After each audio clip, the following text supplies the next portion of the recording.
Husky Pups, I hope everybody is doing well. We're back with more from James and the Giant Peach. Last we left off, James was planning to have the silkworm make long strings so that he could lasso the seagulls in the sky, and those seagulls would lift the peach out of the ocean so that the sharks would stop attacking them. Let's see if it works, because some of them think it's a crazy plan, and some of them say it's worth a shot. So let's pick up with chapters 21 and 22 to see if this great plan works. Why, it's absolutely brilliant, the old green grasshopper cried when James had explained his plan. This boy's a genius, the centipede announced. Now I can keep my boots on after all. Oh, I shall be pecked to death, wailed the poor earthworm. Of course you won't. I will. I know I will, and I won't even be able to see them coming at me because I have no eyes. James went over and put an arm gently around the earthworm's shoulders. I won't let them touch you, he said. I promise I won't. But we've got to hurry. Look down there. There were more sharks than ever now around the peach. The water was boiling with them. There must have been 90 or 100 at least. And to the travelers up on top, it certainly seemed as though the peach were sinking lower and lower into the water. Action stations, James shouted. Jump to it. There's not a moment to lose. He was the captain now, and everyone knew it. They would do whatever he told them. All hands below deck, except Earthworm, he ordered. Yes, yes, they said eagerly as they scuttled into the tunnel entrance. Come on, let's hurry. And you, Centipede, James shouted, hop downstairs and get that silkworm to work at once. Tell her to spin as she's never spun before. Our lives depend on it. And the same applies to you, Miss Spider. Hurry on down. Start spinning.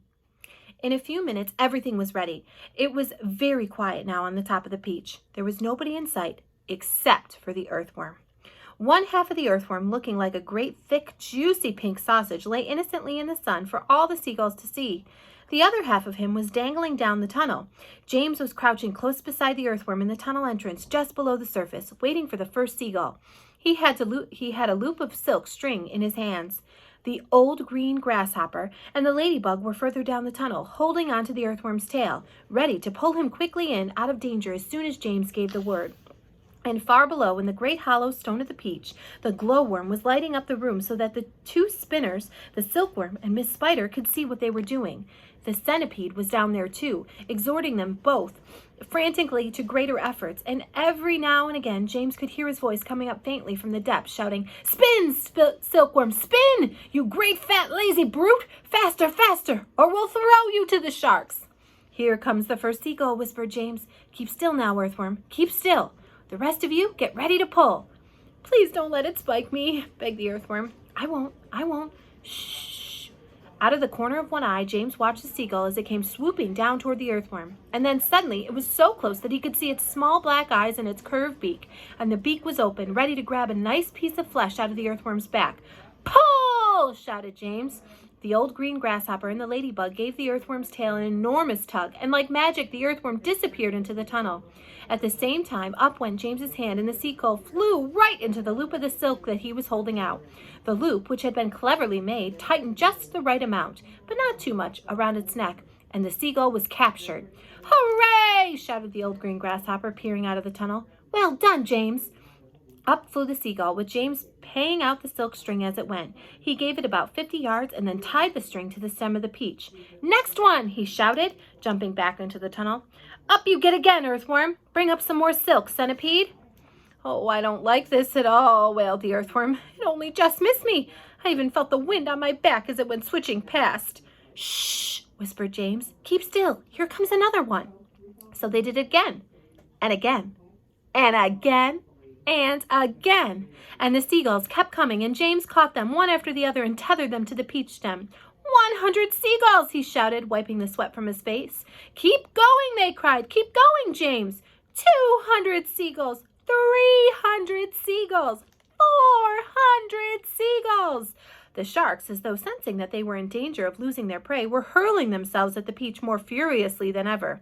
And the peach was sinking lower and lower still in the water. 500 seagulls, James shouted. Silkworm says she's running out of silk, yelled the centipede from below. She says she can't keep it up much longer, nor can Miss Spider. Tell them they've got to, James answered. They can't stop now. We're lifting, somebody shouted. No, we're not. I felt it. Put on another seagull, quick! Quiet, everybody, quiet. Here's one coming now. This was the 501st seagull, and the moment that James caught it and tethered it to the stem with all the others, the whole enormous peach suddenly started to rise up slowly out of the water. Look out! Here we go! Hold on, boys! But then it stopped, and there it hung. It hovered and it swayed, but it went no higher.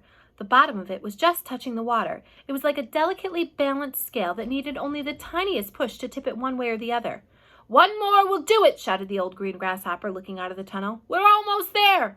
And now came the big moment. Quickly, the 502nd seagull was caught and harnessed to the peach stem. And then suddenly, but slowly, majestically, like some fabulous golden balloon, with all the seagulls straining at the strings above, the giant peach rose up, dripping out of the water, and began climbing toward the heavens.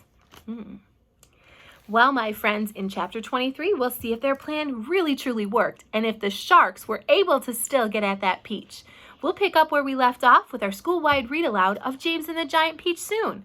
Have a great day, Husky Pups. We'll see you soon.